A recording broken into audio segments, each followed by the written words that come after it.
Great. Okay. So welcome everybody. My name's Jane. I'm the Tyfu Powys development worker for a social farms and gardens project called Tyfu Powys. For those of you that haven't joined us before, Tyfu Powys is a project that supports community gardens and growing projects across the very big county of Powys. So there's a number of familiar faces here. A number of you have joined us before for workshops online and for practical sessions. And we've supported groups with funding for infrastructure and events and all sorts of different things, mentors and all sorts. So welcome to everybody that we've met before, and welcome to some of you that are new as well. Yeah, it's really great to have you all here. So this session today is an introduction to winter pruning. It's the first of two workshops that we've got. So this one online, and the second one is a practical workshop on the 9th of December in Newtown at Cultivate Community Garden. And I can share details about that one afterwards. And I will say a bit more about Tyfu Powys towards the end, but I think for now I will hand over to Kate and Witch Hazel, who are from the Orchard Project. And they are the experts in the field who are going to share their presentation and say all about winter pruning. So if you've got any questions, just pop them in the chat and we'll try and bring them in. So enjoy this session. Enjoy the session. Over to you. Thanks, Jane. Thanks. Morning, everybody. My name's Kate Davis. I'm the project manager for the Orchard Project, alongside Witch Hazel, who is also the project manager for the Orchard Project in Swansea. So we're Swansea-based. Lovely to see everybody on this Monday morning. The Orchard Project is, well, I'm going to say this boldly, is the only national charity that is dedicated to planting and restoring urban orchards. We have project managers in London, Manchester, Glasgow, Edinburgh, and from 2020, Swansea. And our vision is that everybody living in a sort of built-up area should be within 5 minutes walking distance from a healthy orchard. So today we're going to be doing orchard pruning. As Jane said, I'm going to be doing the session face-to-face up in Newtown on the 9th of December as well. So that's my introduction.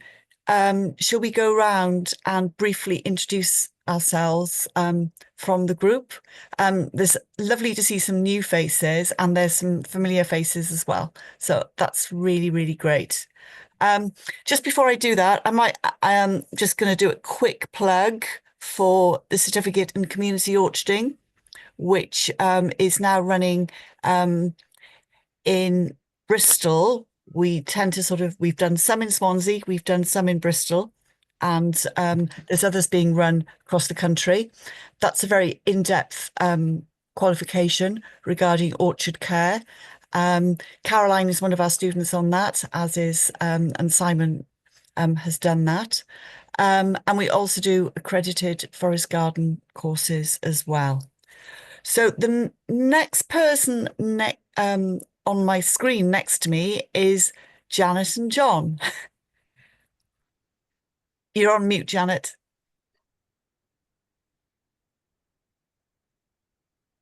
Still on mute. Still on mute, Janet.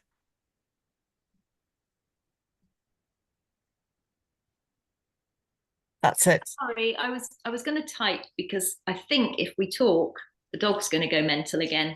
We might be all right. So I'm Janet and this is John. We're kind of associated with the Parsons Field, although we don't do nearly as much as Liz does. We have some trees here and we're just interested in making sure they get a good start and looking after the ones that are already here. Lovely. Thanks, Janet and John. Hi, Erin.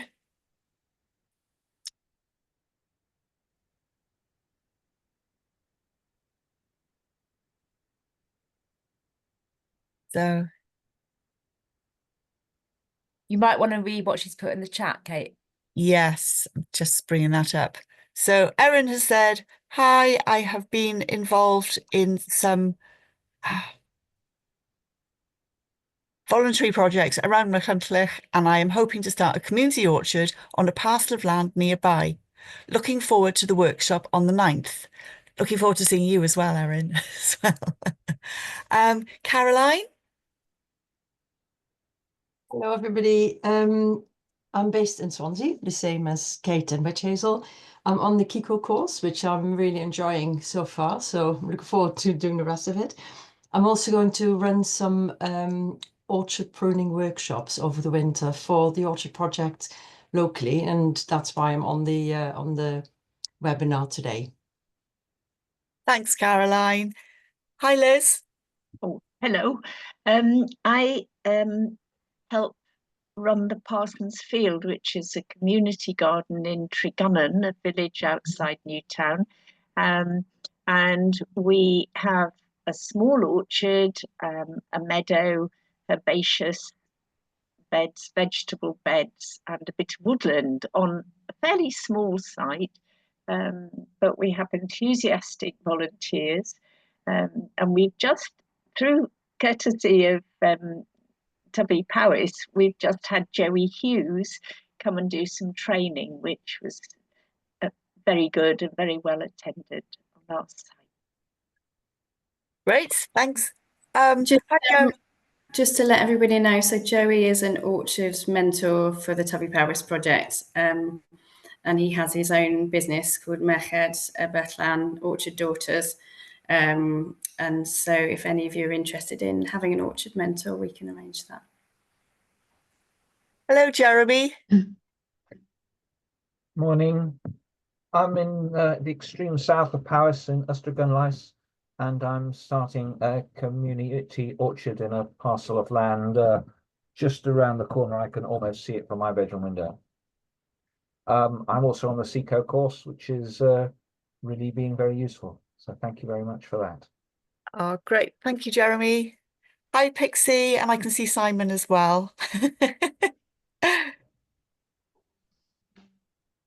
Do we just start to be? Hi, my name's Pixie, and I work with Simon at Cornback Community Tree Nursery.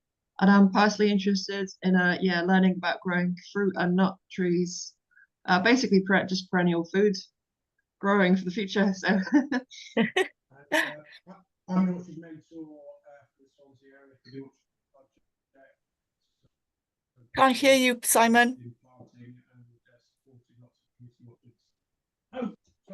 So I'm an orchard mentor in the Swansea area for the orchard project, helping to plant and support the many community orchards we have down there. I've also done the Kiko, could thoroughly recommend that. It's a really good course and a nice mix of practical and theoretical. So yeah, thoroughly recommend. Thanks, Simon. Hi, Liz. Hi, Bodata Pow. My name's Liz. I'm representing Gallu Deg Dyfi, which is a volunteer group based in Machynlleth. We planted fruit and nut trees and around and about Machynlleth and the Dyfi Valley, and I also work for Llais y Goedwig, which is the community woodland network for Wales. Thanks, Liz. Hi, Emily. Hi, everyone. I'm Emily and I work for Earthwatch, who are a charity based in Oxford, but I live in Hay on Wye. At the moment, we're working on lots of different projects. One of them is Forest Garden Project, and talking to lots of schools about planting fruit trees and things like that. So it'd be really great to know a bit more about how to look after them once we've put them in the ground. Thanks, Emily. Hi, Eva. Hi, I'm Eva. So I work for the RHS Garden Wisley in Surrey, and I help run an orchard here. We are currently on a journey to manage it in a more ecological way, and yeah, we are running workshops for members of the public and students as part of our charitable cause. And yeah, love to see your presentations today. Thank you. Helen, do you want to put something in the chat? Okay, I did yeah. talk for 2 minutes. I'll join in for Okay. the introductions. I'm Helen, and I run Wagswood Eco Project in Pontardawe. We had some free trees from the Woodland Trust, which we've started planting to make an orchard eventually. Thank you, Helen. Hi, Freya. Hi there. I'm standing in today for Fran Blockley from the Wilderness Trust. I'm her daughter, Freya. We've got a little community garden down in our community project in Llanidloes with lots of fruit trees. And then we also have a little apple orchard up on our farm, which is a community orchard as well. Brilliant. Thanks.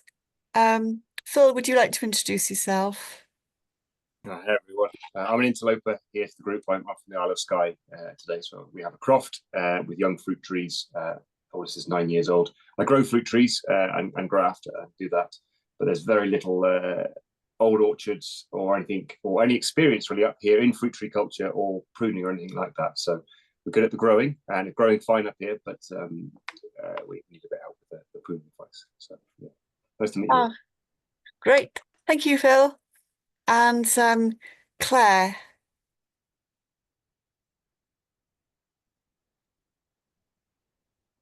Hi, involved in volunteering down at Newtown in some of the community orchards, and that's with both Tyrcoed and Cultivate. So I'm interested in all things orchard. Thanks, Claire. Philip.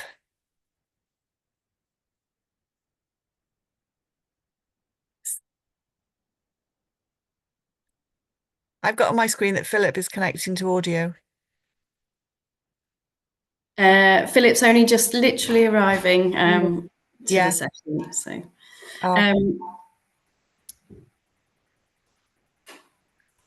hello, Philip. Hello, Philip.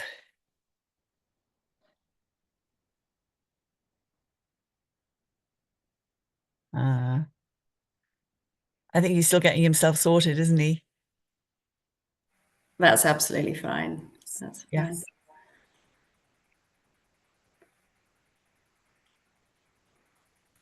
Is there anybody else here that hasn't introduced themselves yet? Have we all been round? Only me, I think. Mary, I thought you. I can see you in the middle of the Sorry. screen. And Yes, I it's okay. hear from you. Let's go to Mary. Hi, Mary. Hi, yeah. So I work at Cultivate. I do community delivery. So we're looking forward to working with everybody on the 9th. And as the guys that visited the site before know, I've got orchards on site and I have a bit of a blind spot when it comes to maintenance. So, and I always have my own orchard just outside Newtown. Thanks, Mary. Philip, would you like to introduce yourself? You can put it in the chat if you like, Yes. and maybe just say where you're, at least say where you're from, so we know which group or whereabouts. Yeah. Okay. So should we go over to Witch Hazel to start the PowerPoint? Indeed. Right. Let's share the screen.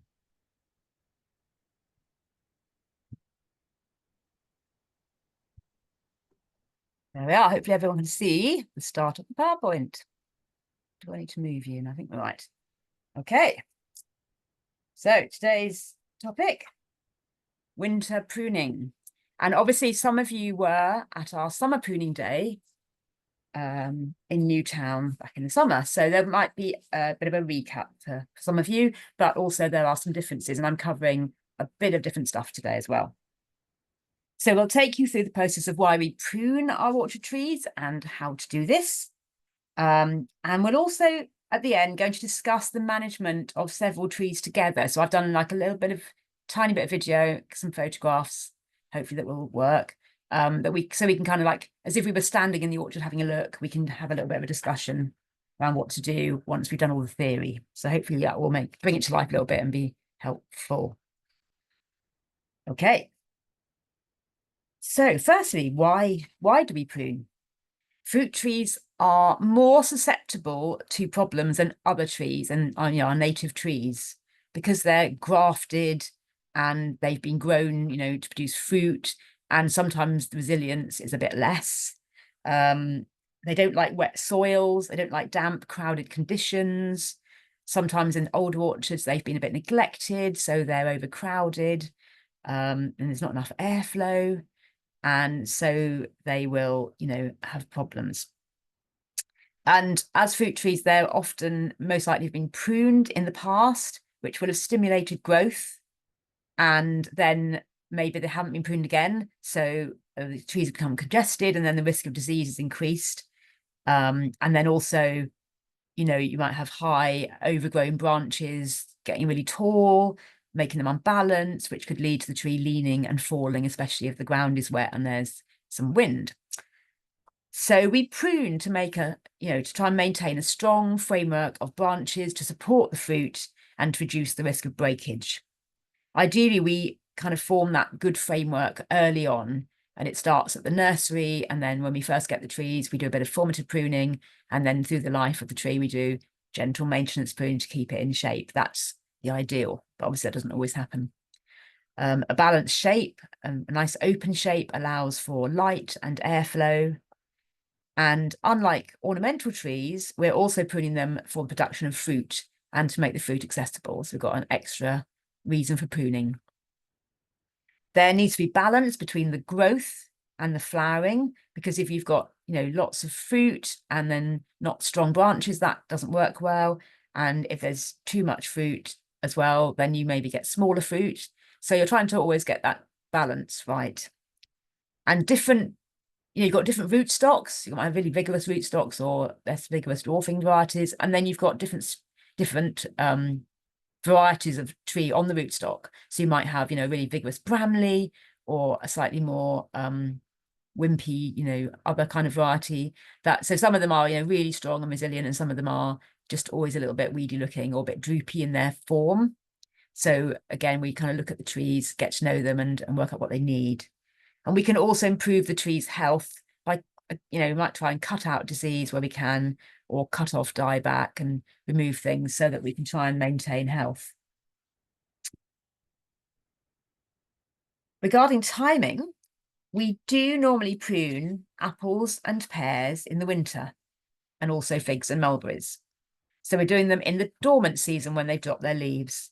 But some additional pruning can be done in the summer to help increase the fruiting yield of these. And then with stone fruit, so plums, cherries, peaches, and apricots, we're not pruning them in the winter at all. We're only pruning them in the summer, in June, July sort of time. Because if you prune them in the winter, you're opening up wounds, pruning wounds, which can let in fungal diseases such as silverleaf, and they're very susceptible. Apples can get silverleaf, but it's much more likely that your prunus species will be getting silverleaf. So we just don't touch them when it's damp or after kind of July, really.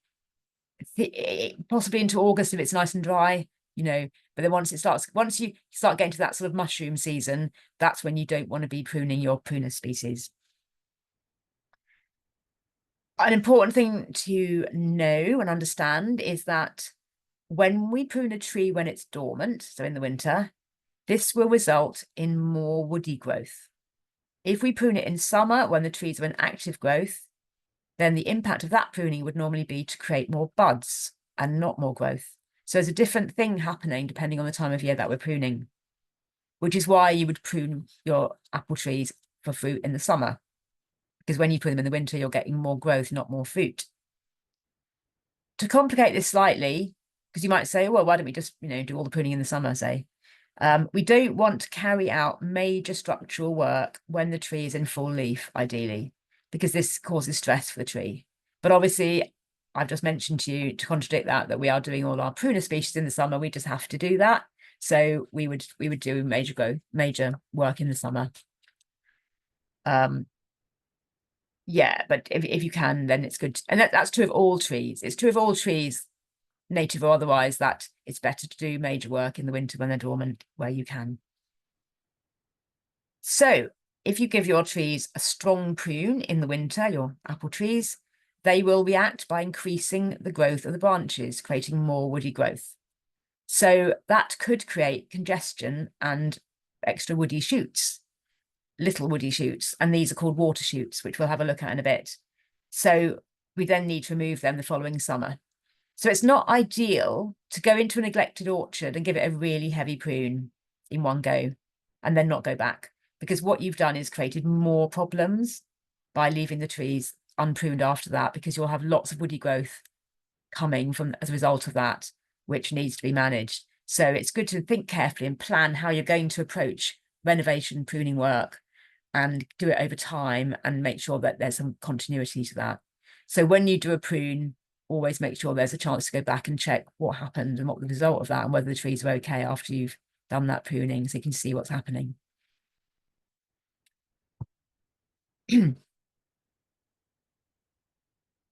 So here's another important principle around our pruning. There are two different types of buds on a fruit tree. So on a native tree, you've just got leaf or wood buds and you've got leaves. But on your fruit tree, you've got buds that are going to produce those leaf or twigs, and then you've got buds that are going to produce flowers and hopefully fruit. So the leaf buds are the pointy ones. So on the left of our picture there, on our image, you can see leaf buds. So they're dormant buds, but they're little pointy buds, and they're going to produce leaves. And that's in the most recent year of growth. And then if you look along, follow that little branch along to the right, you can see a growth ring, which has been pointed out like there, which demarcates the growth year. So that would be, those leaf buds would be everything that's grown in this last season. Then you've got another year of growth. So 1 year, the year before's growth with another growth ring. And there you've got young shoots developing, which are fatter and a little more twiggy looking. And those are your fruit buds, your flowering buds. And then you've got your other growth ring, and then you've got 2-year-old growth. So that is showing the difference. So you'd normally not get those fruit buds on the current year's growth. You'd normally get them in the next year, and then they'd probably fruit the year after that. So it can take like 3 years for those, for that twig, if you like, or that branch to start to produce some fruit, if that makes sense. Then you also might find you've got different varieties. If you've got Bramley, Discovery, or Worcester Pearmain, or some of the other varieties, they are known as partial tip bearers. So that means they don't have buds all down the stem. They only have them near the end. Their fruit buds are only near the end of the branches, which means that if you were to cut, say you'd follow a standard pruning practice and trim the whole tree by 1/3, you would remove every single one of the fruiting branches, probably, fruiting buds. So with those kind of trees, you need to know if you've got a tip bearer. You can look up your variety and find out online. Then you would be a bit more careful with your pruning, and you'd probably partially prune the tree and leaving some, branches complete. And you would be unlikely to ever remove all the ends in one go.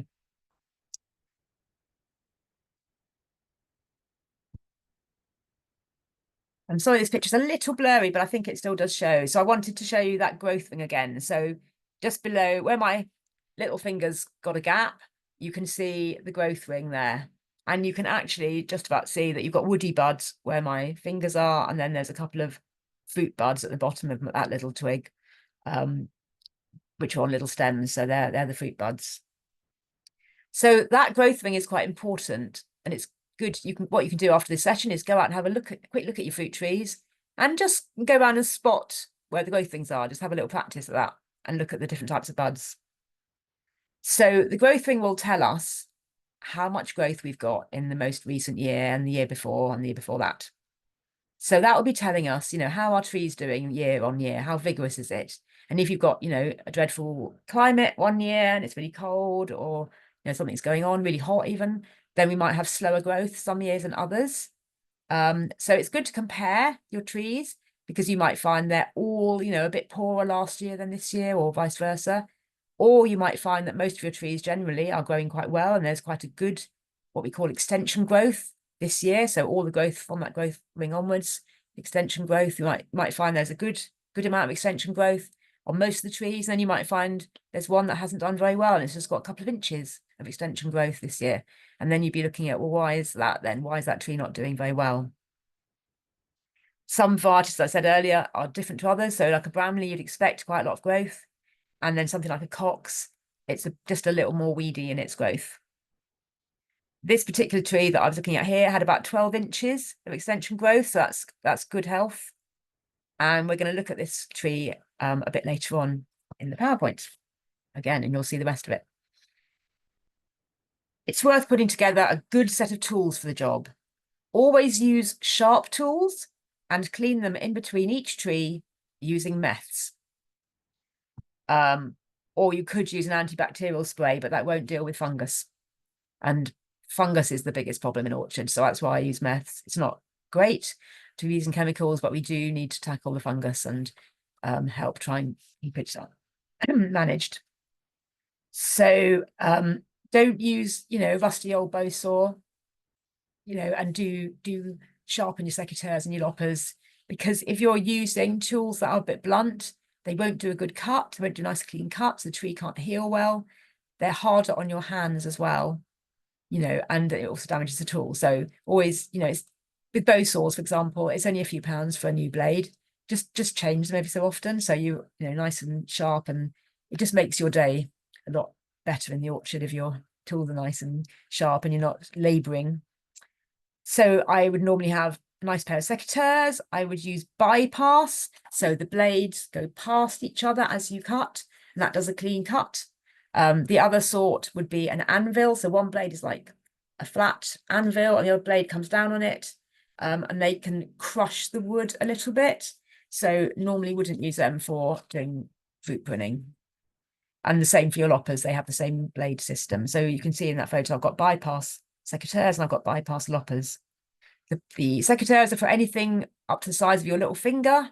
So nothing thick. Don't be using them on too big wood, because again, you won't do a clean cut and you'll hurt your hand and damage the wood. So just little things for secateurs. And then anything bigger, normally we would use the saw, not, as you would think, the loppers, because the loppers just don't normally do such a good cut. The saw would do a better cut. But you can use loppers, especially if you've got extending loppers. Sometimes they're useful for doing things a little bit higher up. But yeah, where you can, either a folding saw or a nice curved pruning saw is ideal to do a really good cut. When you're pruning your trees, every cut matters, and every cut will heal better if it's clean and done well. And if it's not, it's torn or it's a break where the tree's broken a limb or something, that won't heal very well. So that lets in disease if it's slow to heal. And then if you've got, quite big branches, you would be using a triangular saw. So that bow saw has got a nice small end to it, so you can get in, because obviously, as we know, fruit trees are quite busy. And so a normal bow saw would be too big and unwieldy to get in between the branches, and you would probably damage other twigs and spurs and things as you were working. So a triangular bow saw is ideal. And then for higher branches, we've got a pole saw. And you might have, a pole with a saw blade attachment, and then you might have a lopper attachment as well, which is really, really useful. I find that often you're doing quite a lot of work at height that is quite whippy, and small. If you're trying to do things higher up that aren't really big, then the saw just won't do it because they move around too much. So that's when you need your lopper. So that's very useful. I don't use ladders a lot. I more often work from the ground with poles, but you can use a ladder, secure it to the tree with a rope. And if you've got big trees to work on, you would probably need to do that. And you might get a tripod ladder, which are expensive, but if you've got a lot of orchard pruning to do and they're big, then they're really, safe and sensible to use for bigger work. We've got a lot to do. So where do we start? Well, I always start everything with observation. So you would look at your orchard as you came into it and have a just general look across the trees. And then you would look at your, your individual trees. You'd focus on the big picture and then home in on the details. So I would be checking for things like not just the trees you're about to prune, but what's going on generally in the orchard. So looking at overshading from nearby trees. So if the orchard hasn't been managed for a while, very commonly you'll walk into it and you'll be thinking, well, the hedgerows and trees around the edge are encroaching, you know, on our fruit trees, and that disrupts the airflow and making, you know, they get sort of tangled up and so on. So that's often what we deal with first, is just pruning around the edges and taking stuff back and giving our fruit trees more space and light so they can thrive. I'd be looking at the weed growth and ground cover around the whole area. Then I might home into the trees and think, are there suckers coming up from the rootstock? So is there growth coming up from the ground that isn't helping the tree at all? So we need to remove those. We would look at guards and stakes and check for damage and if there's any, you know, new ties needed, anything like that. Whether we need to protect because there's some reason why the trees are getting damaged, and whether we need more protection. Even with older trees, someone might come in, you might have a new ground worker, say, in a park is coming around trimming the trees, and you think, oh, I actually need to put some strimmer guards on because there's a risk of those trees getting damaged down the bottom. And then very key for the health of our trees, we add mulch. So if your trees aren't thriving, so when I mentioned earlier about the extension growth, if you've got one tree that's really doing a bit poorly, then you would give it a good layer of mulch. That would be the best way to feed it. Nice slow food, and that would keep the weeds down, keep all the water in, and then allow the tree to be fed slowly over time. So that would really help the health of your tree. So those things are almost more important than the pruning, because they are all about the overall health of your orchard. And so if you've got a group, you know, that's what I would do first before I went in to do any pruning. So a little bit of theory. How do we do the perfect pruning cut? And this is for any of you, you know, who've done gardening training, this will all be very familiar to you. So you cut just above a bud, as in the photo. If you've got all of us people down the right-hand side, you won't be able to see both bits. So you might need to move the people away so that you can see that on the very right-hand side, there's a picture with a cross as well as the one with the tick. So we slope away from the bud, so that in theory, like the water, any water landing on that little branch would flow away from the bud. And we'd cut to an outward facing bud. So when the branch is positioned on the tree, you cut to an outward bud so that the new growth from that bud goes off away from the tree, rather than an inward facing bud that would then cause the branch to start growing, and it would be a new little lateral going inwards, making more congestion. So we cut to an outward facing bud, and we don't leave a stub. So it's always a nice neat cut and no stub, because that would die back. And that's an entry point for disease again. So always being very careful with our fruit trees. Witch Hazel, we've got a question on the chat from Liz at Parsonsfield. Thank you, yes. Can you tell if it's a tip-bearing tree from its appearance, or do you need to know the variety? You probably can, because you can study it and look at where the buds are. And if there are, you know, compared to other trees that you can see, if there's very few buds apart from at the ends, then you'll know it's a tip bearer. Yeah, so you can just have a look and see. Yeah, good point. Thank you. Okay, so here's our general guidelines. So fruit trees need airflow in order to maintain their health, and light getting in to enable the fruit to ripen. So we're pruning to reduce congestion and to open up the centre of the tree. There are different theories about pruning. So commercial fruit tree pruners might prune differently. Some will do a pyramid shape where they haven't got an open centre. But the way that we normally prune for community orchards, and the way that the Orchard Project, you know, the model that we follow is the open-centred model in general. We can tell the health of the tree by looking at the extension growth, and we would expect this to be at least 6 inches. We're going to prune a maximum of about 25% of the crown in any 1 year to avoid overstressing the tree. So look at the overall tree, and if it's got, you know, 5 main structural branches, say, then then like one, if you take the equivalent of one branch off and a little bit more, that would be 25%. So you just kind of gauge in your mind like how much you're working for, and then you keep a pile as you're working, and you don't tidy it away till you've finished, and then you can see what you're doing, because you can get very carried away. So you just keep moving as well around the tree, otherwise you do 20% in one spot and then you realize you haven't allowed for the rest of the tree. So yeah, you don't want to do too much in any one year. So often we're thinking about pruning over several years, because over pruning will lead to a congested tree with more woody growth and less fruit. So we're trying to do this process a little more gently, so that we're having a minimum impact really, and just opening the tree up, but not causing it to suddenly go into stress and produce like loads of woody branches, because then you've just got loads more work to do the next year. Orchard hygiene is really important to help prevent the spread of disease. So you're going to remove any diseased prunings and any old fruit from the orchard if you've got disease there, and you would clean your tools between each tree, as we mentioned. If you're pruning veteran trees, so with features that are veteran, you would do less than 25%, because what you'll probably find is their extension growth is much less, like 3 or 4 inches or less than that, because they're old and, you know, slow. So because they're old and slow, they can't recover quickly. So you don't want to take too much growth off in one go, because obviously the root, when you prune a tree, the roots are balanced with the amount of growth that it's got. So when you walk up to your tree before you start pruning it, it's made its own balance of how much root zone it's got and how much crown it's got, and it's all balanced out.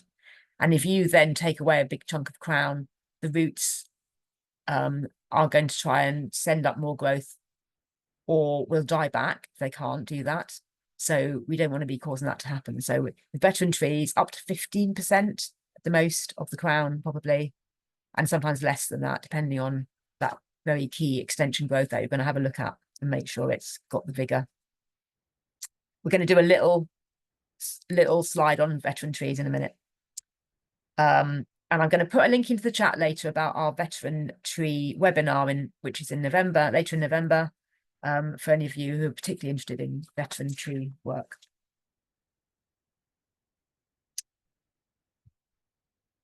Okay, so moving in a bit more detail now, the method.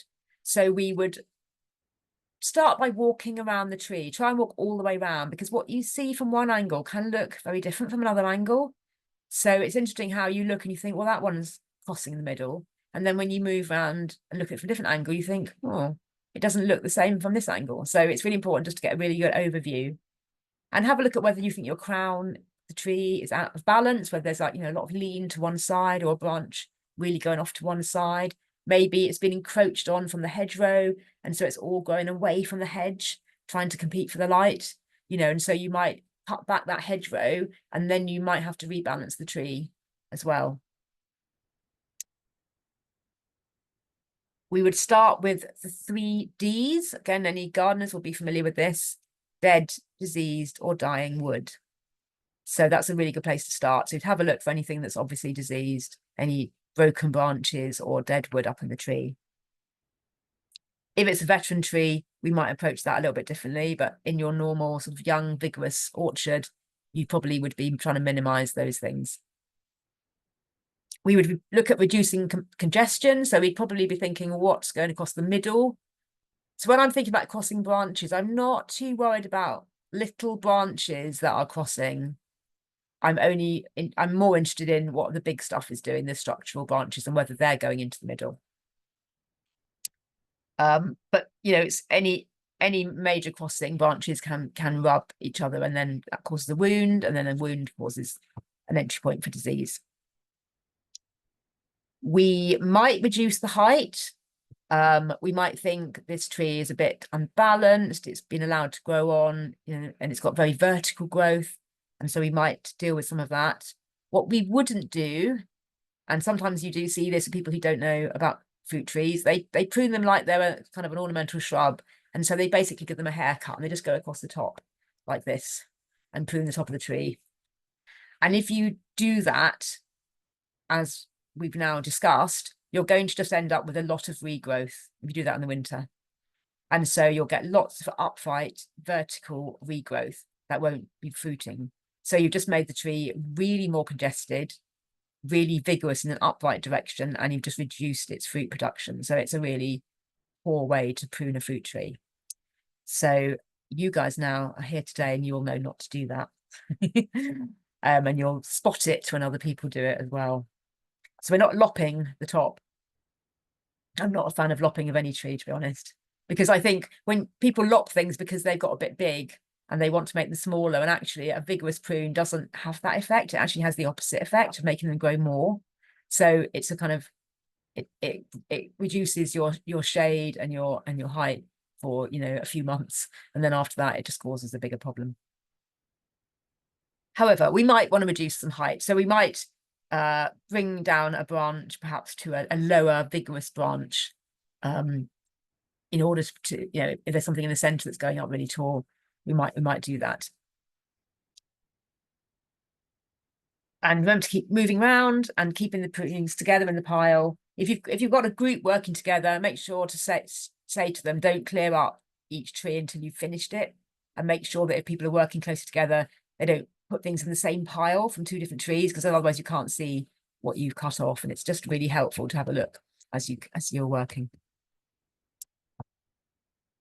So sometimes we're cutting a more major branch, and we have to be careful how we do this, because if we just do this in one cut, the very lazy way, so there's a little photo there of a nice, looks a bit like an elephant's trunk, doesn't it, or an elephant's eye. So if we were lazy and we just literally lopped that off, because of gravity, as you cut, and you normally would cut from the top, when you cut through the top, and as you get down through the cut, the weight of that branch would start to fall low, would start to lower itself, and it would tear the bark down into the trunk.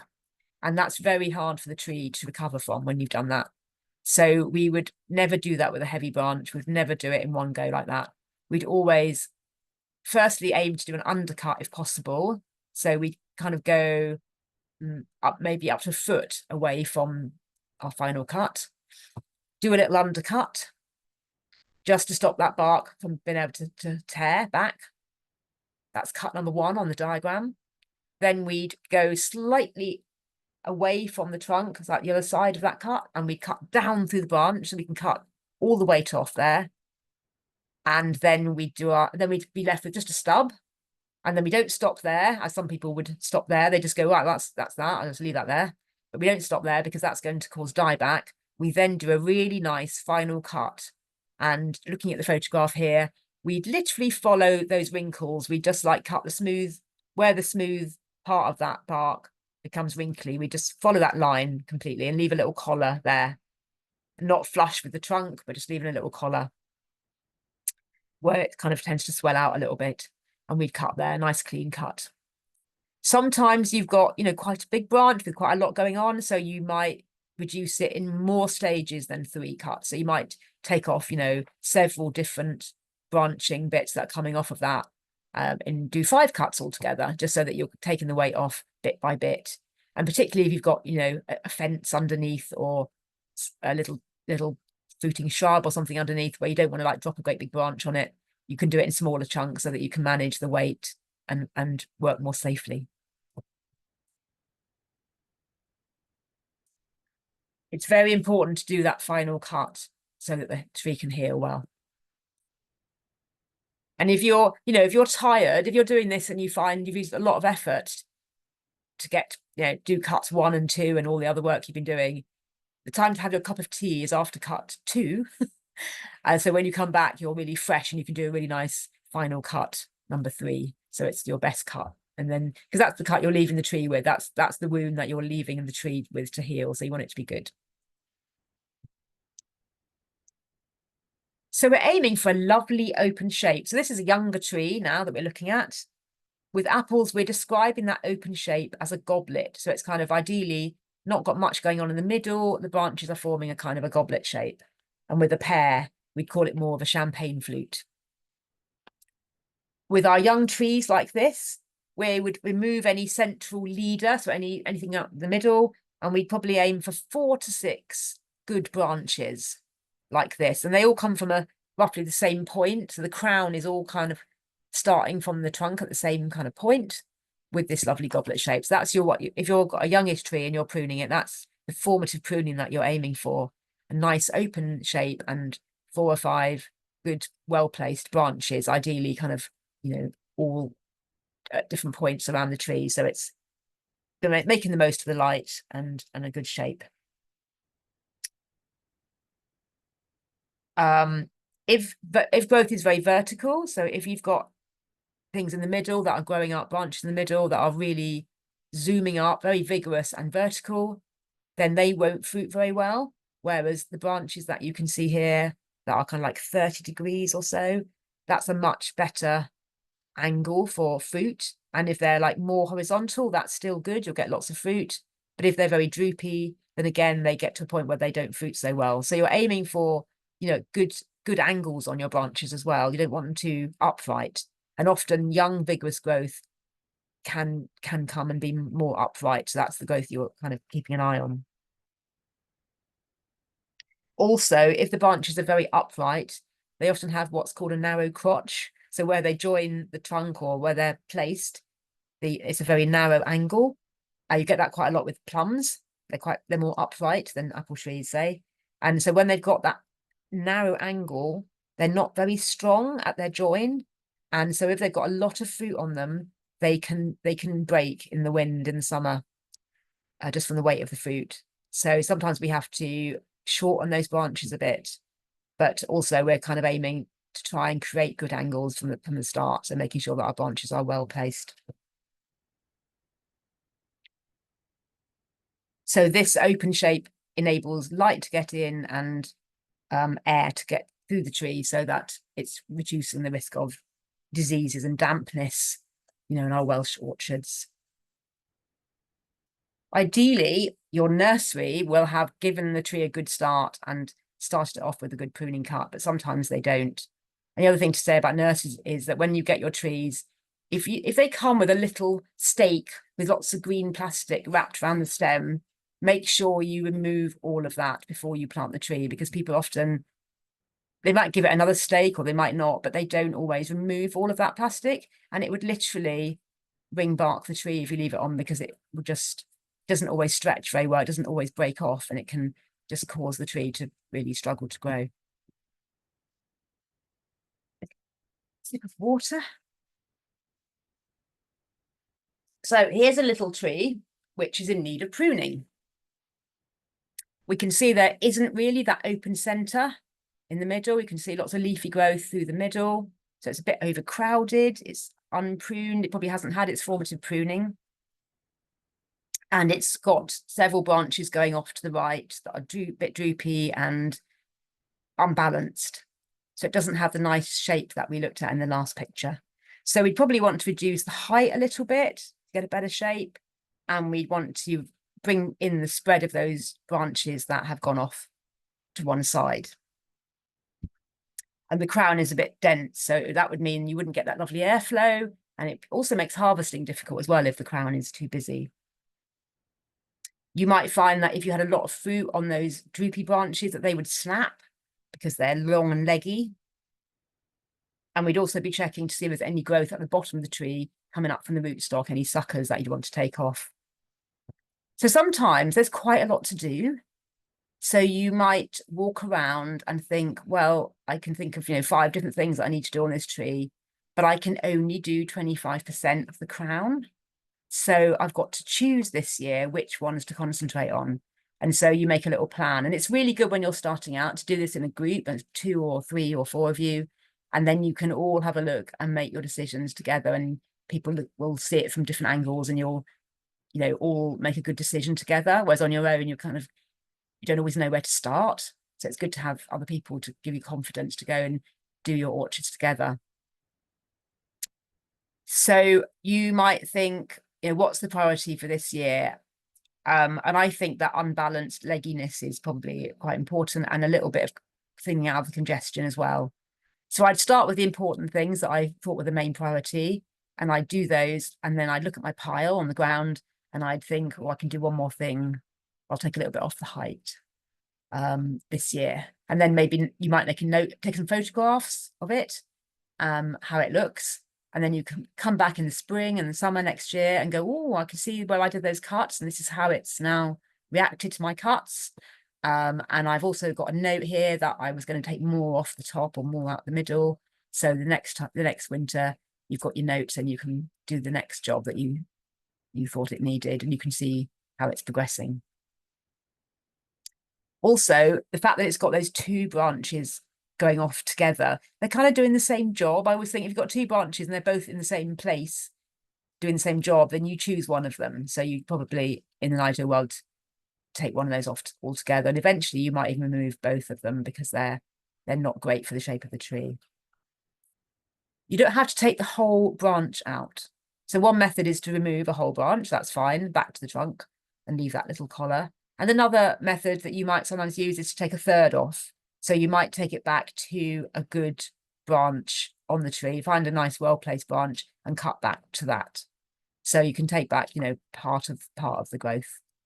And that's a good plan. If you've got something, say it's really upright and strong, but you can't remove it all in one go, then you can take, you know, a third or half of it off that in the first year and the rest of it off the next year, say. So you can do it in stages. Hope that makes sense. Here's a tree that's reacting to having been pruned. So this tree will have possibly had a hard prune last year, or it may be that it does this naturally. Some trees do this a lot by themselves, or maybe a branch broke off, you know, in its reaction. So, but it's commonly what you see. If you give an older tree a hard prune, this is what you'll come back to. So lots of young growth all along the branches like that. And these are the water shoots. And just imagine if you didn't do anything to this tree now and you left it for 10 years, imagine all those branches being about 4 inches in diameter, the weight of that on that branch. So that's really not ideal. So what we do is when we've done a pruning of our trees in the winter, the next summer, early in the summer, if you go back and look at them, you might see that it's starting to produce these little shoots, and they might be very soft and very young at that point. And you can just rub them off with your fingers when they're really green in early summer. You can just rub them off. And if you can't rub them off, you can just use secateurs and easily just nip them off. And you can do that in the summer. That's fine to do it in the summer. And that way you get rid of them straight away, rather than leaving them to grow on and become a problem. As they harden off later in the summer, they will definitely need secateurs because they'll have ripened and become harder. And then you'd need, secateurs. And if they're left a couple of years, you're going to need a saw or something to take them off. Sometimes they're useful. So sometimes you might look at your tree and think, well, it's got really unbalanced growth and we need a bit more growth on the right-hand side.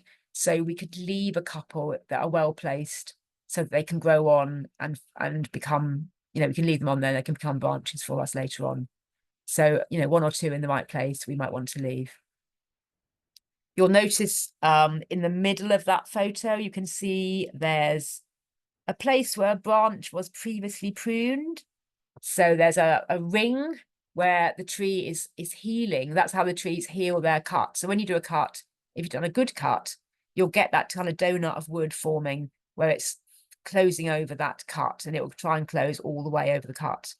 And what you can see the reaction has been from this tree is that it's healing that cut nicely, but it's produced about 5 small shoots all around the edge of that.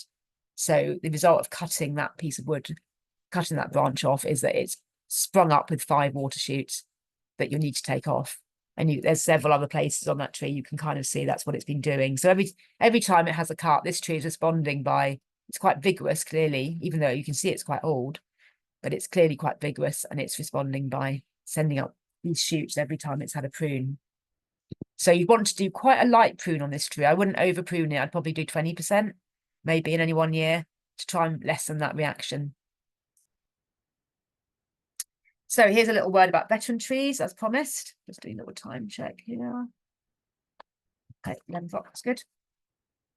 So yeah, so once we've commenced pruning, we kind of have to continue really, because if we do that open-centered shape, that form, we fundamentally change what a tree would normally do, because normally a tree would put up a leader in the center and then grow other branches around it. So if we make an open center because we want more fruit and we want to change the way it's growing, we have to keep that up, because it will continually try to go back to its original plan, which was to have a central leader. On the left, then we've got a picture of a veteran apple tree with some really quite sizable branches. And we can see that they've got very weighty, and so it's almost splitting apart in the middle there. So we don't know what the rest of the tree looks like. We can see it's quite upright towards the left at the front there. There's a really quite vigorous bit of growth there. The others are quite a nice angle, but we can see they're probably quite weighty. And so we'd probably be looking at reducing a bit of the weight of that tree. We can see it's healing quite well. Like the cuts have got nice calluses, so they've got that little donut of wood where they're healing over, so that's a good sign. And we can see the odd stub that's been left, which isn't ideal. Certainly with younger trees, we wouldn't do that. And then on the right, another really vigorous veteran tree. So this is probably a prunus or a pear or something, probably a pear. It's really big, it's congested, it's a bit unbalanced, it's quite upright, and it's actually got a few props in there that are supporting the branches. And there's a lot of ground cover competition. There's a lot going on underneath the tree. So we'd want to have a look at the vigor with our veteran trees. Very important to check how much growth they've got and whether they can cope with a bit of pruning. And we might, if the tree's really not very vigorous, if you've got, a couple of centimeters of growth in a really old tree, you would want to prune it. Not prune it. You want to mulch it. You'd want to mulch it first. You might think, I'm not even going to start pruning yet. This year, I'm going to give it a really good layer of mulch and a really wide circle, and maybe remove a bit of competition from trees around it. You might take some rootstock suckers off that have come up, and you would just leave it for a year and give it a chance to improve its health before you went to prune. So you knew then that when you made some cuts, it could recover. And also making sure that the trees don't struggle for water. Even when they're veteran, if it's a drought year and you've got very little rain, you might want to give them a water before you put that mulch down. So they give it a water a couple of times in summer. So it's really getting a good chance to recover.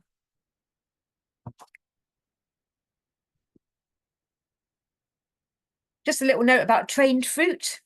Some of you might be dealing with trained fruit. This is an espalier form that we can see here, with a central trunk and then 3 tiers of branches going off to the left and the right. So it's great for like along a fence line, a little boundary around somewhere, against a nice sunny wall, south wall. It means you can fit, more fruit into the space. Obviously, you don't get as much fruit as with a freestanding tree, but it's quite nice to do it. I'm always of the opinion, you only want to start this process if someone's going to carry it on, because if you leave these trees unpruned, they obviously get into quite a state. So you need to make sure that, somebody's going to be competent and feel confident enough to carry on the work once you've started it. It takes a few years to get the structure going, but it might be that you've come along to a community orchard and there's already one there and it's kind of got out of hand a bit. So we're going to use our basic principles I mentioned earlier, that when you cut in the winter, that's going to cause more woody growth.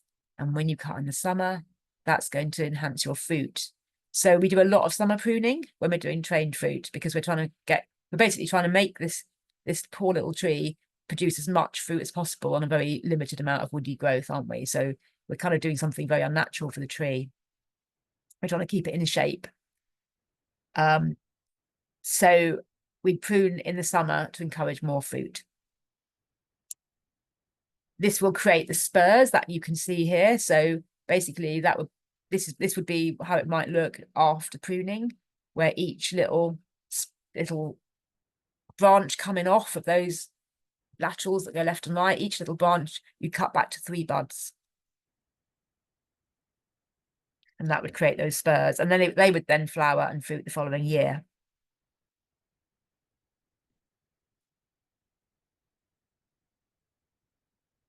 When you're creating this form in the first place, you have to do a winter cut as well. Excuse me. So you're going to prune, you're going to allow something to grow up the middle, and then you're going to prune it at each point where the wires are.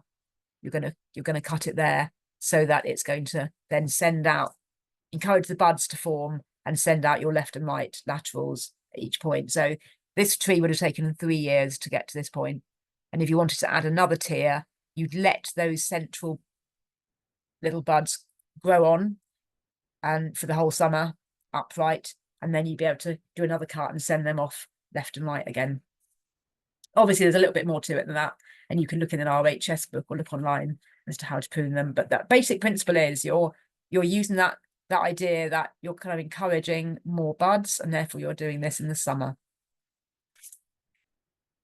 And if they're really out of control because they haven't been pruned for quite a few years, then this process might take a few years to get them, back under control, because you're going to have quite weighty branches, quite a lot going on in the branches, and not just little spurs like this, but you probably have quite chunky growth coming off, and you're going to have to take a little bit of time to get that under control. But here's how a good espalier might look. So this is at Margam Park, and this is our Kiko course that we ran, and you can just see there, these are pear espaliers on a nice sunny wall, quite big, and you can just about see there's rows of branches with the leaves on and quite a lot of growth coming off. That's a year's growth. And then we would have gone along, we had like 8 people or 10 people working on the whole wall doing a section, and we went along, and everywhere we came to a little branch, the little growth point, we would cut back to 3 buds. So in the end, it would have looked much neater than that, and you'd be able to see more of the wall behind. And then you would get less leaf growth, and you'd have encouraged fruit buds, and then you would hopefully end up with lots of pears. That would be the aim.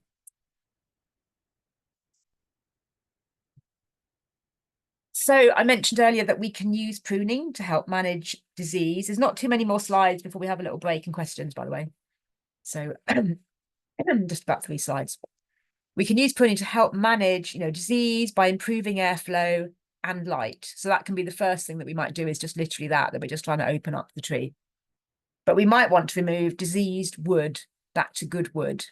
That photo there is showing canker, which tends to appear on the main trunk in a really terrible place, and on all the main branches. So quite often when you see canker in an orchard, there's very little you can do about it, because it's on every main branch and it's in the main trunk. So you don't cut it out, you just leave it. And quite often you find the tree will fruit absolutely fine, even with the canker.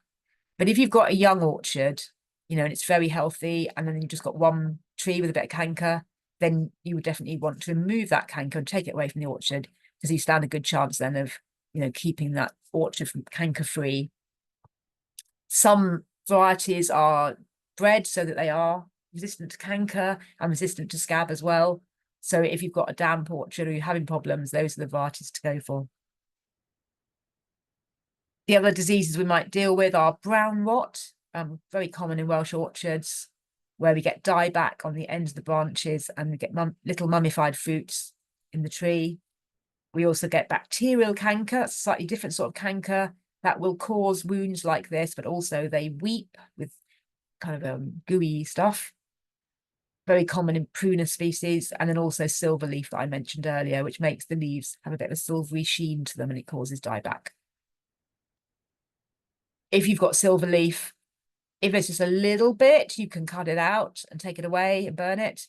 If you've got a tree that has succumbed to silver leaf, you need to take it out completely, because it will spread to your other trees, especially your prunus trees. When we're pruning dieback, we want to cut it back until you can see that where your cut looks really clear, there's no brown staining in the cut, so it's good wood. And you'd want to destroy any material that is diseased, and also take away the fruit that's under the tree as well. Make sure you're pruning at the right time. So as we said earlier, the stone fruit needs to be pruned in the summer. The best thing we can do for our health is, you know, things like removing overshading trees in the orchard and nourishing the ecosystem of the orchard using an ecological approach. So we would avoid pesticides, fungicides, and herbicides. We don't use chemicals at all. We would look over the whole orchard for signs of disease, and if it's just one problem, you know, you may see something in one tree, and then you may see it in other trees, or it may just be the one tree. Ideally, I would start with the clean, disease-free trees. So use your tools and clean do the good ones first. So you're not doing all the trees with disease first and then spreading it to all the ones that didn't have disease. Even if you're cleaning the tools, you know, it's hard to get into the soil and really clean it properly.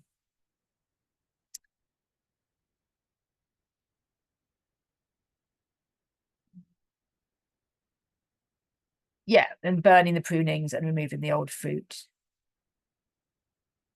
With apple scab, that can overwinter underneath the tree in the leaves and the soil.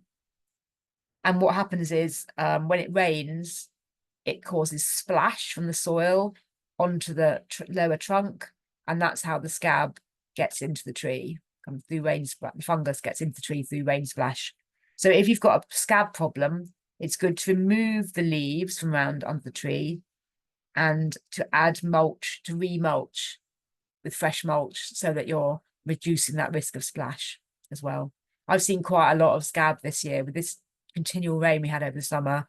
Pear and apple scab been quite a problem. So choose disease, choose disease resistance built in where you can. Sorry, yes, is there a question? We've got two questions. One, it was slightly earlier, but I'm going to do that one second because this one is most relevant, I think. So the second question was Phil said, canker is a big issue for us in northwest Scotland. I'm trying to build a robust list of canker resistant varieties. Please do let me know those that consistently do well with you. Mm-hmm. That's interesting, yeah, because we concentrate on our Welsh varieties, obviously, and you'll be looking at Scottish varieties. I don't know if you know that we have a team in Scotland working for the Orchard Project, Fergus and Chris. So they would probably be really familiar with the kind of varieties that would do well in Scotland, I think. So it might be worth contacting the Orchard Project and having a chat with them. I've just done a quick RHS Google and it has got a list on the RHS site. So they'll be the English ones, but yeah. Yes. Yeah. I mean, it's interesting, you know, like Bramley isn't resistant to canker, but it's a very vigorous tree. And even if you've got canker, it would still carry on. So I always stick a Bramley in an orchard where I can, because it means you've got a consistent supply of cooking apples the rest of your life, basically. Also, some rootstocks are more resistant to canker than others as well. So that's worth that's worth noting. Thank you, Kate. That is, yes. Thank you. Yeah, just on the Scottish point of that, most of the Scottish heritage varieties, which I do try and work with, they've come from the drier east, Fife and Angus and areas like that, where we get 2.5 meters of rain here on Skye and they get 700 mils. So very dry on the east. There's not much of a west coast culture. So I'm looking more towards the Welsh and the Irish ones because they're more resistant towards that. Of course, I want to preserve the Scottish ones as much as I can, but they have to be standing up to the test of the conditions here. And just on Bramley as well. Bramley for us does do well and does stand up to canker pretty well. Yeah, that's interesting. Yeah. So it does make sense. Yeah, for you to look at the Welsh varieties. Yeah, I mean, sometimes, you know, heritage varieties often haven't been developed in the same way as more modern varieties. So heritage varieties often won't be resistant to disease. And then there's slightly more later ones will have been bred to make them more resistant to disease. So it's good to have a mix, isn't it, of some heritage varieties, and then looking at what you need to bring in that's from somewhere else. That's a good bet. Yeah. Just to add to that, I think it might be related. Pixie said Cox Cymraeg. as a, I mean, we've been planting that. I don't know if that's a disease-resistant variety, but it could be. Yeah, maybe Pixie knows it. It makes sense because canker is particularly a problem in Wales, and somebody has developed a Cox apple that grows well in Wales, so that they put that in as well. Yeah. So yes, I've just done a quick look as well, and M116 rootstock as well has got a lower susceptibility to canker. Yes, not canker resistant, but lower susceptibility. So yeah, that's worth noting as well. Excellent, thank you. Yeah, Would good it, thought. Kate, would it be possible for you to share some of those links you've mentioned? Yes. Or just write them in the chat so that people have got a record of them. Thank you. Was there another question as well? There was another question, and my apologies, Claire. It was from quite a bit earlier. How wide a ring of mulch do you recommend? So what you're ideally mulching is the drip line of the tree. So that is under the edge of the crown. So with a young tree, it doesn't have to be too big, like maybe a metre circle. With a very old veteran, it's quite a big area. You literally mulch the whole of the area under the tree right out as far as the edge of the crown. If you're doing a really old tree that needs invigorating. So it's quite a big area, and with a few inches of mulch. And then you would always just go to where the tree trunk meets the ground and just remove the mulch slightly so that it's not actually in contact with the bark of the tree, because that can cause, sort of a bit of rot down there. So you don't want that. Good question. Thank you. Right. So I'm going to have 2 more things then. So we're just going to do the last 2. This is not about pruning, but I thought I'd just throw this in because it's a reminder of good practice. So I'm showing you here 2 methods of staking, and one might be behind the people. If your people are on your right, so you might need to move them. So one is a diagonal stake, which should point into the prevailing wind and should be on the wind side of the tree. So the tree doesn't blow against the stake, it blows away from the stake. It doesn't rub against it. You can use a soft mallet to put that stake into the ground. Note how short it is. So stakes are to support the base of the tree and the roots. So you don't need a stake that is supporting the top of like where the crown is. You want the tree to move in the wind because that's how it develops its strength. And that's obviously something that you wouldn't necessarily know. So the top 2/3 should be free to move, and you're just anchoring the roots of the tree. And ideally, we would normally use that diagonal stake method. However, sometimes when we're putting trees in a park, for example, we need to give them wire mesh protection. So we would use 2 taller stakes to enable us to put the guard on, and these would support the guard, and then you would have your tree tie. And what we've used there is actually inner tube, so we can just use some recycled inner tube from a bicycle shop. That's a bit high. So with both methods, we're ideally putting that tree tie 1/3 of the way up the stem of the tree, whereas that looks about halfway up. So that's, for my liking, a little bit too high. There should be a space between the stake and the tree. You can't just wrap something round the tree and the stake. You actually need a little spacer. So on the left, you've got a photo showing you that little rubber spacer that you get when you buy a tree tie. And that just means that the tree can't rub against the stake. That's a really common problem. When the tree ties disappear or they're not done properly, what have you, you get the tree rubbing against the stake, and then you get a wound, and then what do you get? You get disease, don't you? So tree ties are really important, and it's good to check on them. You'll notice with this photo on the left that the buckle is on the stake, not on the tree, so it's not rubbing, and that we've used a rounded stake. They're much better because the tree doesn't rub against the corners. If you had a square stake, the tree could rub on that, so they're less likely to cause rubbing. Let's have a little recap. So our main principles: a maximum of 25% in a year, and that includes the rootstock suckers as well. Sometimes when you go into an orchard, especially like train fruit, when you look at what you've got, 50% of it could be rootstock suckers, and the rest 50% of it could be actually your variety. So you have to be quite careful to look and see where things are coming from, because if they're neglected, sometimes the rootstock gets very vigorous and takes over. And because it's all supporting the roots, you still got to include that in your 25%, which is quite difficult. So you might have to do a staged thing to get rid of those rootstock suckers. Anyway, right, 25%. We're doing renovation over several years. We're thinking about orchard hygiene. We're removing the 3 Ds, which is dead, disease, and dying, and any crossing branches. So 3DX, that means the 3 Ds and then the crossing branches. We're pruning for light and air in the centre. We're aiming for 4 to 5 good scaffold branches. Sometimes with unpruned trees, they don't have that nice crown at one point like the tree in this photo does. Sometimes they've got, you know, some different branches coming off at different points going up the stem. Or maybe there's sort of a crown lower down and there's sort of another crown higher up.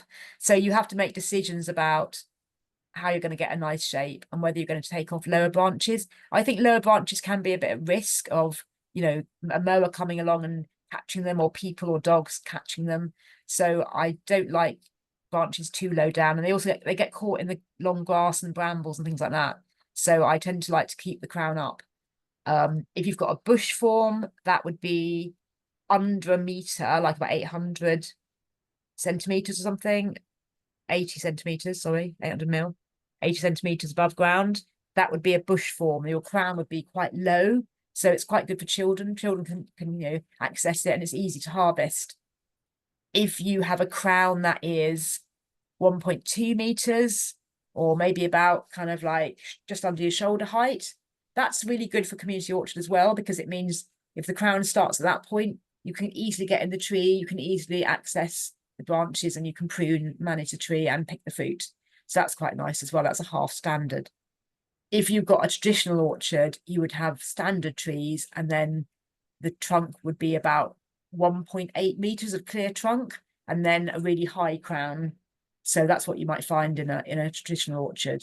And that means you need ladders to harvest and prune and everything, and much more difficult to access. So that's an older way of doing it. All the old orchards used to be like that.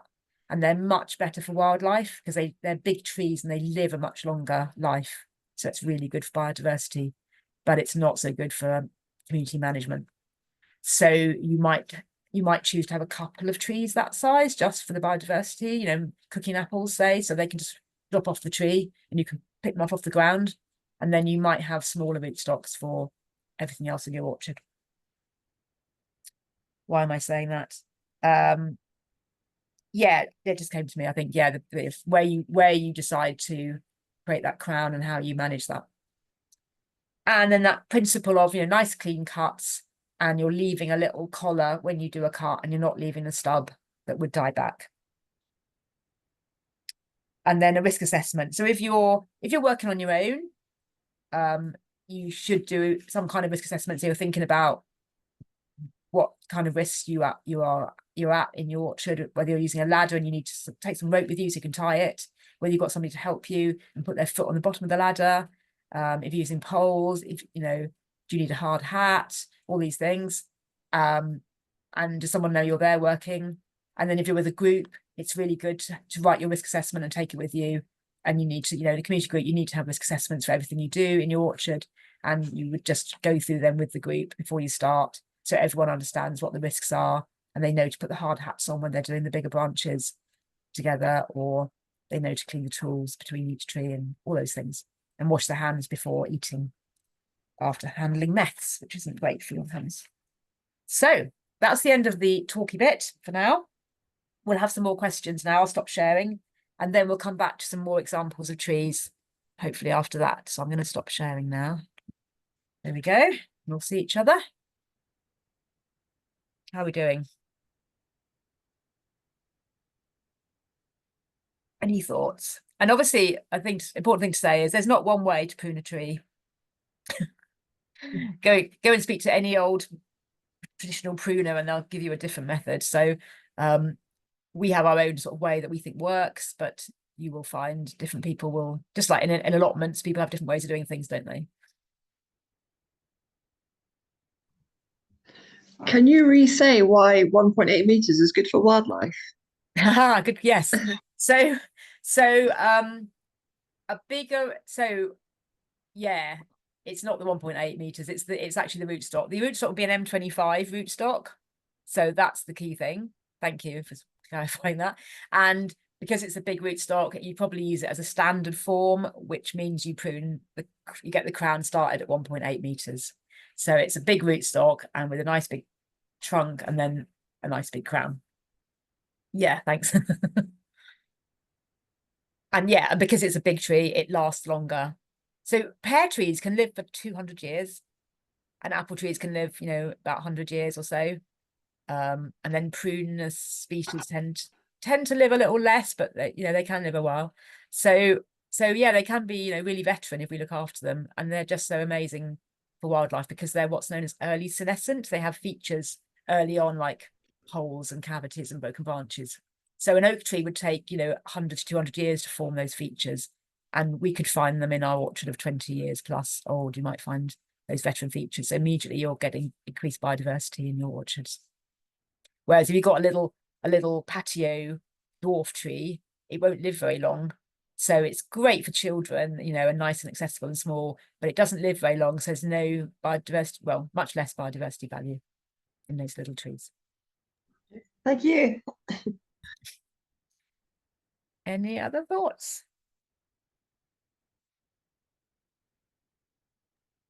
Hi. Hi. Not so much a question, just so one point that maybe you didn't mention about training fruit in initial years, you would take the fruit, right? Just so, in a formative pruning, you would take the fruit because you want the branch to develop and grow. Thank you. Yeah, that's true of actually all young trees. Yeah, because we're not covering planting really today. I didn't say that, did I?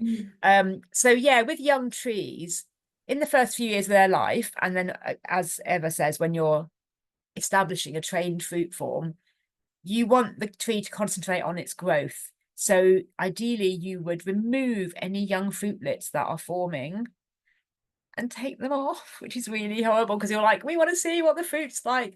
But you should definitely, in the first couple of years, you should take off those young fruit and not let the fruit develop too much. So the tree is putting all its energy into growing a good structure. And with trained fruit, yeah, you really need to let the form develop before you would start letting it grow fruit. And then I tend to, let it grow 1 or 2 so you can have a little taste because you want to see what it looks like.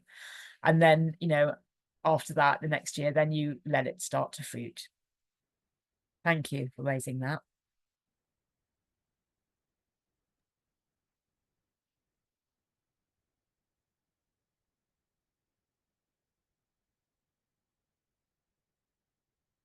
Anybody else? Any thoughts? Was there anything in the chat that we missed? Have we covered? I'm sure we have covered all those. I'm just going to put, hopefully, yeah, this is a link to the veteran tree webinar. It's also a link to the Orchard Project website. So there's a load of advice on there. You can always go back to that and refer to our guides and our blogs on different things. We have seasonal blogs. There's loads of stuff on there. There might be some stuff relating to Scotland on there as well. So yeah, that's the place to go for, all our events, courses and information. And that particular link will take you to the Veteran Fruit Tree webinar. And there's the really good Chloe Ward book. Yes, and the really good Chloe Ward book, which I have. Yeah. How to prune an apple tree. This is really thin, accessible little book. Caroline's got hers. And it's like £4. And you can buy it online. So I've actually got about 5 or 6 of those left. It would have to be first come, first serve. But if you haven't received one as part of our workshops before, and it was mainly the practical sessions when people receive them, email me your address and I can send you one. But I can't promise everybody can have one because I don't have copies for everybody. There is a question from Emily. Yep. got her hand up. Hey, Witch Hazel, thank you so much for that. That was really great. I just as a checking up on what you said a second ago, with the removing the fruit in the first few years, is that just on like trained trees, did you say, or is that like all young trees? So when you plant your new orchard, you shouldn't really let it fruit for the first few years. Okay, that's great. Which is quite disciplined. Yeah. Thank you.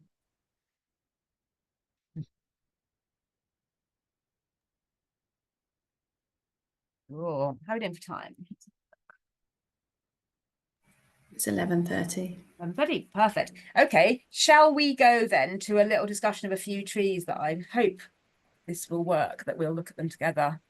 And people can just say things, right? We don't have to keep muted for this bit. Is that okay? Does anyone, any lasting comments before we do that? No, give us a little bit of time at the end then. One more question, sorry, just yeah, please. Yeah. Disinfecting tools, you know, between cuts, what would you recommend? What's Yeah, so I use methylated spirits. That's that purple stuff you get from the hardware store.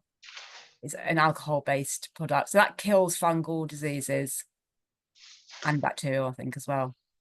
Yeah. And a rag. So I just wipe all the blades with that between each tree. Does milk work? Is that, I heard that milk also works, but I'm not sure. Milk. Yeah, well, I don't know if I would trust that. Maybe it's an urban. I mean, I think there's something about fermented products, which is really good for the health of trees. You know, you can make fermented milk products. There's a whole thing about lab products, which improve the health of trees and maybe reduce disease risk. But so I guess you could. Yeah, maybe. But I tried and tested. I'm nervous about moving away from the thing that I've used before. And there is another thing you can use, which is called citricidal, which is actually grapefruit seed extract. You can buy that in the health food shop because it's a food product. It's a treatment for people and it's an antifungal. So we often use that, you know, say when you're grafting as well, because it's kind of small. It's a very small bottle and it's expensive. But it's, you know, if you want to keep away from chemicals and use something a bit more natural, that's a good thing. Thank you. Cool. Okay, I'm going to share my screen again.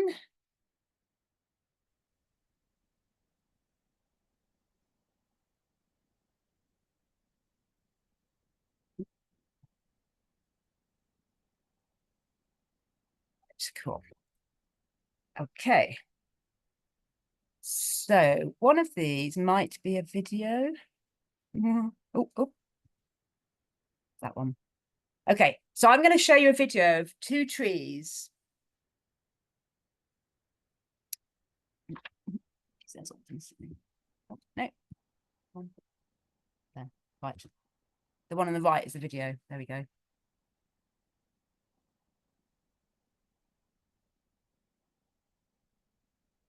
I'll just show you that again.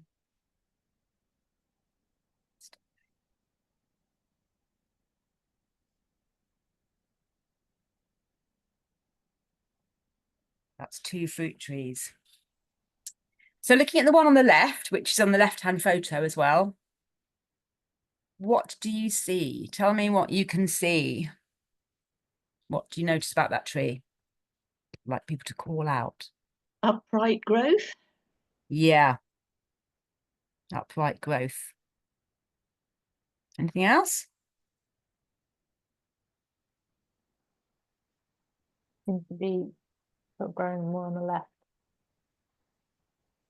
Outwards. Say that again, please. Seems to be growing a bit more outwards on the left. Yeah, it's a little more angled on the left. Yeah, towards the west, that is, interestingly. Is that rootstock coming out on the left-hand side there from the base? Or is it just a bush on the base?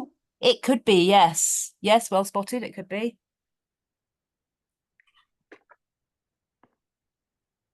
It's not too congested in the centre, is it? It's got a bit of an open centre, but it's very low. So it's more like a bush form. It's very low. And I can tell you that this tree is a bit of a weird shape like this because it was almost completely eaten by cows. That's why it's got a fence around it now. And the original branches were all broken. So we gave it a really severe, it was kind of like, it's going to die anyway, but don't do something. So we gave it a really severe prune and restarted its growth. And it's amazingly vigorous. It's growing back really well, but it is rather upright. So in an ideal world, it could do with having each of those branches pruned back by a third to an outward facing bud, and just getting that, you know, a more of a wider kind of shape, wider form to it. But the trouble is with it, there aren't that many sizable branches. You can't just go back to a twig. You know, if you're, so that branch on the left, there's no decent sized branch coming off of there. So there's no point where you could do a cut apart from where it meets the trunk sort of thing. You've got to go to a sizable branch to do that cut. Whereas on the right hand side, you've got 2 or 3 options there where you could do a cut. Let's just watch that video again and look at how those 2 trees are together. So that's that one. And then the other tree there. So they're quite close together, aren't they? So there's not a lot of room for that left-hand one. And they're a bit entangled. So it'd be good to separate them out a little bit. Now we're going to have a look at the next slide, which is the one on the right. So this is the other tree that you could see in the video.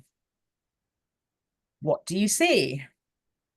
Lots of crossing, central branches going up.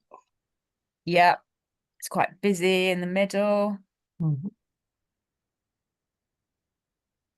What else do you see? Lack of balance, because it's growing in one direction more than up straight. Yeah, what actually is it doing? It's fallen and it's continued to grow, but it's also it's now actually growing leaning into the other tree. Yeah, it's actually leaning because of the wet ground. So it's leaning over to the left in this photo.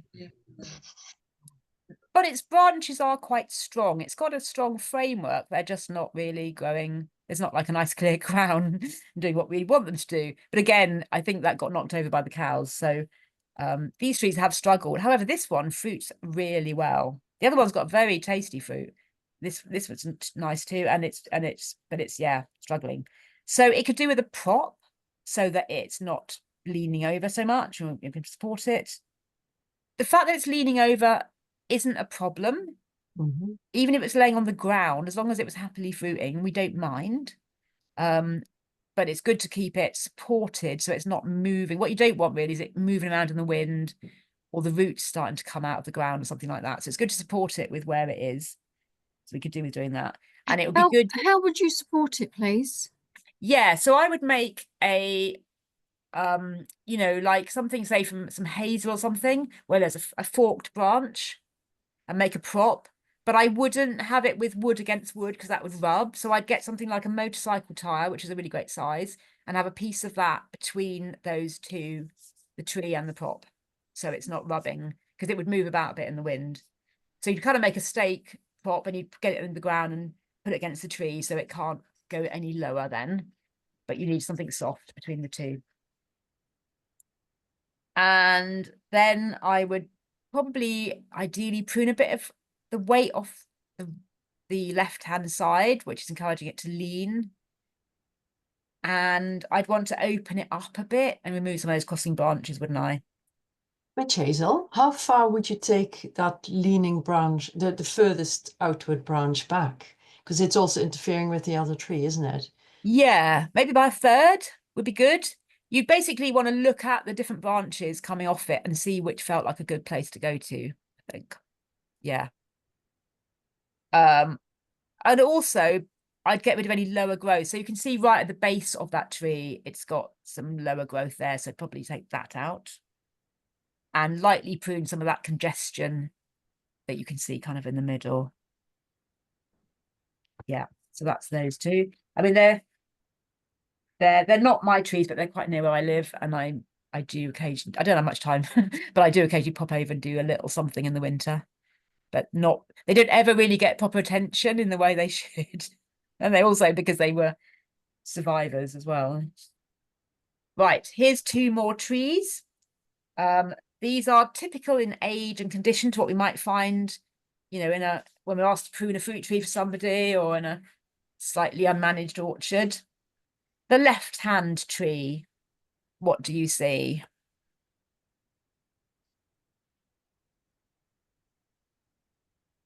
It's got good, like, forking branches. It's just that the top, the crown's got really messy.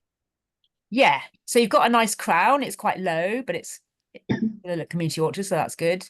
But it is a bit congested up the top, yes, for sure. It's got a bit of ivy. Was that behind? I think that's a tree behind, actually. So it needs a light prune to get rid of some of that congestion. You know, got the odd quite sizable branch kind of fairly in the middle, so you would take those out. I think it's got some younger branches coming out from lower, down lower.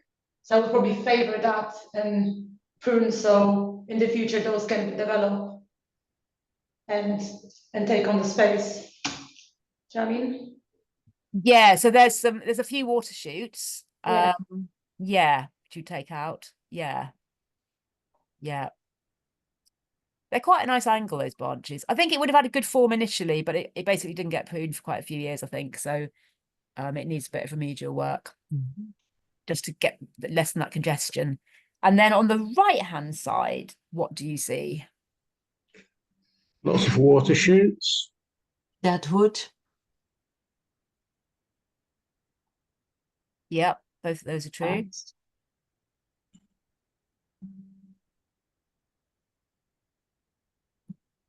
There's not really an open centre, is there? It's very congested. And you can see kind of knobbly bit. It doesn't look very, some of that younger growth doesn't look very healthy. So you'd need to this tree, you'd need to walk around it and make a bit of a plan, because you probably wouldn't be able to do everything in 1 year that you want to do. And you need to look from all angles. You might want to take out a sizable central branch if you decided that there was one, to make the centre more open, which you might need to do in a couple of stages. So say you decided that upright vertical branch, say you decided that was really in the middle of the tree, which it looks like from here, but you just don't know when you walk around. You would think, okay, I can take some of that off this year. And so you decide to take some of that off, and then you'd maybe leave some of it and then do some more of it next year, and then even maybe a 3rd year to remove all of it, because it's quite a chunky branch, isn't it? And then you'd lightly prune out some of that smaller stuff to make a bit more open centre and remove anything really crossing. With the water shoots, if you find there's not a lot going on in the tree, but you've got these water shoots, you can take them back to 3 buds. So instead of removing them completely, you could leave 3 buds. You just literally count up 3 from the bottom and cut to that. And then that will encourage some fruit. So each water shoot that you do that with might then be turn into a flower bud and a fruit and get some fruit. So you wouldn't necessarily do it to all of them, but you might certainly leave some of those so that you're increasing the fruit production. And there is one more to look at. So remember that tree with the good extension growth where my hand was, that we looked at right at the beginning? Well, here it is. It's at Gower College, which used to be Hill House Hospital, and it's a veteran tree of over 50 years old.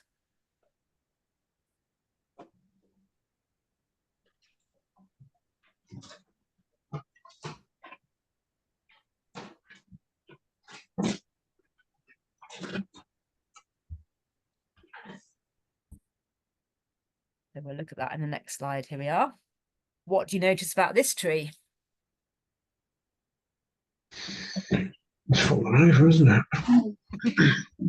It's fallen over.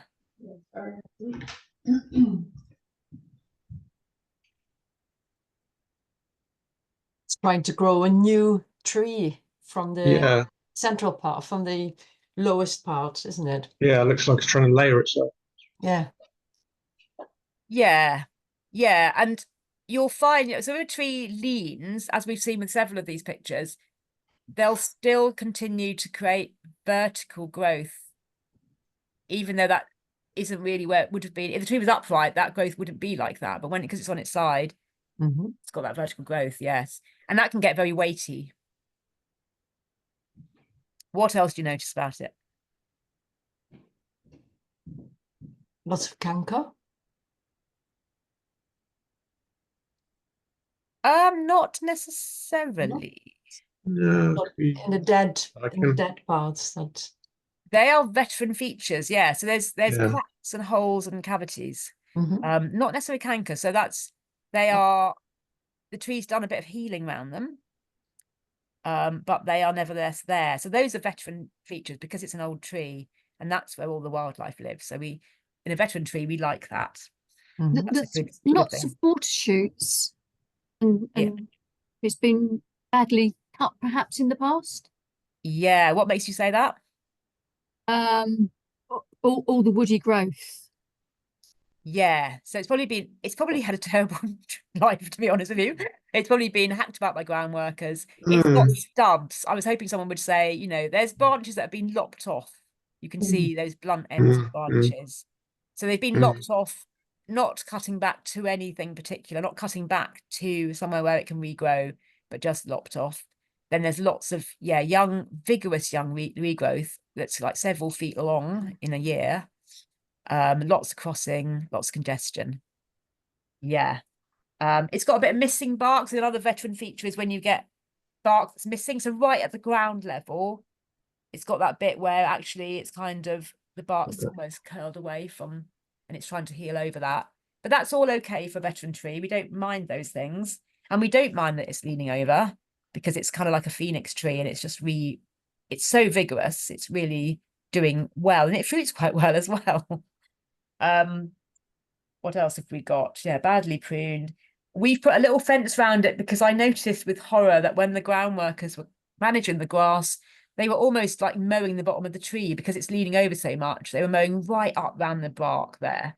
So I said, right, we need something around this. So we've put a little ring of stupid log edging thing around there for now, just to keep the ground workers away. And we're hoping to make a nice little hazel hurdle to go around it instead. And I think we put some bulbs in there, so hopefully some bulbs will come up in the spring. So it could do with some support. It's not actually touching the ground on the left-hand side. It looks like it's about to head into the ground, but I think it's been cut off. So it needs some support quite near, kind of just outside the log circle, really, quite near the sort of the base of the tree, a really sizable log or something. You could just put some big logs under there to make sure it can't fall over anymore, and just keep it off the grass would be good. It's a vigorous tree, we've established, so we can prune it, and we have done a bit, but we didn't do those terrible stubs, I have to say. We'd want to reduce some of that really vigorous growth. It's going to have to be done over quite a few years. We could thin out the crown a bit. We would do what's known as a staged reduction. So we do it over a few years, about 15% a year. Because it's quite vigorous, it's going to respond to pruning with vigorous growth. So we have to be careful what we do with it. It's nice to give it a thick layer of mulch. I think we did mulch it, and already that's disappeared. So another thick layer of mulch. And, this tree already is quite elderly, but would clearly be happy to go on for quite a few more years yet. It could have another 50 years in it, if it's looked after well. But if it was left with all this vigorous growth, it would just get really heavy and it would be on the ground. It might carry on, but I think, it'd be ideal to just balance it out a bit better and get rid of some of that weight so that those little branches don't become really big and really overload it. So yeah, it's actually my favorite tree at the moment because it's just so resilient. Right, I'm going to stop sharing now. There we go. So any further final questions? We've got 10 minutes. I know that Jane would like to say a few things. Any just last thoughts? When you mulch that tree, do you remove the grass first? You don't need to. You can just put a good thick layer over the grass, yeah, because it will kill the grass. By the way, short grass is worse than long grass around a tree because long grass doesn't need so much moisture, but when you continually mow, you're creating really water hungry kind of grass that needs a lot of moisture to keep it growing like that. So if people mow around trees, you actually want to mow the paths and leave the tree grass longer. It's what you want to do, really. It's better that way. But if the tree's struggling, then you want to mulch it. Yeah, you could put cardboard as well before you mulch. Yeah, you could use cardboard, yeah, as well. Yeah. Yeah, for sure. Thank you. Excellent. Thank you for your excellent attention today and good thoughts. I'll hand over to Jane now for the end bit. Great, thank you, Witch Hazel and Kate. Yeah, that was a great presentation, and yeah, thanks everyone for sharing questions. I will send a recording of the presentation around, and hopefully we can send the PowerPoint as well, so you can see both of those. Yeah, just a few things for me to share before we all say goodbye. So there are a number of dates coming up for your diaries for the end of this year. The next winter pruning practical is on the 9th of December in Cultivate in Newtown. We also are having a North Powys, Tyfu Powys gathering. So that's a face-to-face to get together. That's on the 28th of November in Llanidloes at the Hanging Gardens project from 11 till 2. So I'll send some information around about that. That is an opportunity to meet other community gardens, share ideas, connect with each other. And if you haven't met the Tyfu Powys team before in Social Farms and Gardens, you will meet us as well. We'll have lunch together. We'll do some activities and some workshops and have a speaker. So that's coming up soon. Social Farms and Gardens are a membership organisation, and Tyfu Powys is a project of Social Farms and Gardens. We have free membership, and we have a members gathering coming up on seed saving, seed selection and seed breeding and exchange on the 5th of December. So I will just pop all these in the chat. I will send them around as email as well. So there is a link there to Social Farms and Gardens events. If you're interested in coming along to those, please do register for them online, or respond to my email. The Managing Veteran Fruit Trees workshop that Witch Hazel mentioned is being run by the Orchard Project. That one's on the 27th of November. That's a Wednesday, I think. And then just a few other things to mention. So Tyfu Powys has been running for about a year. The project actually closes on the 19th of December due to our funding, but as a wider organisation, Social Farms and Gardens, we continue to support community gardens and growing projects. But between now and the 19th of December, there are still a few things that you can get involved in, come to those events I've mentioned, but also we've got some funding left for local Have a Grow events.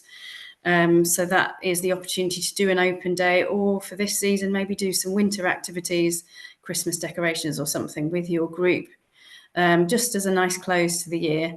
We've got £200 funding to support with kind of a small kind of seasonal gathering with your groups. Some of you have applied for some other funding for bigger events, People and Planet and Eat Well as well. This project, Tyfu Powys, will be followed by another one called Camai, which is taking place across the whole of Wales. And it's a project that's more focused on climate change, as opposed to some of the things that we've done as part of Tyfu Powys. So I will be getting in touch with Powys community growing projects in the new year to tell you a bit more about Camai and maybe some activities we can do with you. If any of you are setting up a new project, I know that there are a few people on on the call that are thinking about setting up new projects, we've got the Community Land Advisory Service class, and they can help with access to land and leases and licenses and that sort of thing. So that will go around on email, but it's also on the Social Farms and Gardens website. I'll just pop a link to that on here as well. And I will just pop my contact details on there too. Here we go. There's me if you need to get in touch, but it's also on the email address. Yeah, and really just want to say thank you again, everybody, for coming. I hope we see some of you on the 9th of December workshop in Cultivate for the final practical winter pruning workshop. And it's been really lovely to share lots of these sessions on orchard leader sessions with lots of you. I know we've had lots of you have returned again and again, which is really nice to get to know you. Witch Hazel, Kate, is there anything else you'd like to add? I won't see you lot again because I'm not coming to the practical day. It's been so lovely working on this project. I've really enjoyed it. It's just been you all got some lovely projects going on, and it's been really nice to see coming along to different events, and obviously some people have just come to the online one, so I'm getting to meet you and hear about what you're doing. So just wishing you the best of luck, really. Thank you very much. Thank you. Really well for you. And just for everybody on the call, if you do want to see Witch Hazel and Kate again on video, we've got them all on YouTube, all these sessions on the online sessions on YouTube, so you can watch them again and again. Was it enough for you? Yeah. Thanks to everybody that's just popped little messages of thanks on the chat just now. I can see all of those. Yeah, that's great. I'm going to stop recording now. If there's anything anybody wants to say just after this session, you're welcome to stay. But then I think most people will head off. So I will just stop the recording. Thank you very much. Bye-bye, everyone.